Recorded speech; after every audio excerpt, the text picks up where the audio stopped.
નમસ્કાર મિત્રો, દેશ અને દુનિયાના તાજા સમાચારમાં તમારું સ્વાગત છે। હવામાન નિષ્ણાત અંબાલાલ પટેલે રાજ્યમાં ભારે વરસાદની આગાહી કરી છે। અમદાવાદ, ગાંધીનગર, મધ્ય ગુજરાતના કેટલાક ભાગો તેમજ દક્ષિણ ગુજરાત અને સૌરાષ્ટ્રના વિવિધ વિસ્તારમાં ભારે મેઘમહેરની સંભાવના વ્યક્ત કરવામાં આવી છે।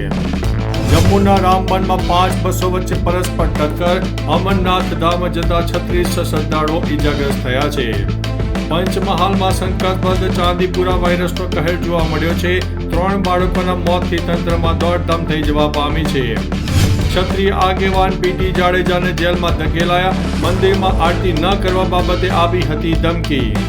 હવે બનાસકાંઠાના પાણીદારી ધોધની મજા નહીં માણી શકાય, તંત્રએ મૂકી દીધો છે પ્રતિબંધ।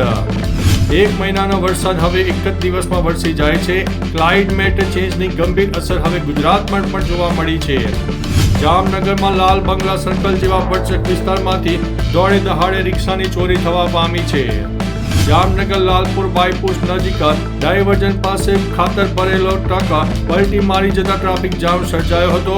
પોલીસ તંત્રની કવાયત સામે આવી છે। જામનગરના લાખોટા તળાવમાં નવા પાણીની આવક થતા કોંગ્રેસ દ્વારા પુષ્પવૃષ્ટિ કરીને નવા નિર્ણય વધારવામાં આવ્યા છે।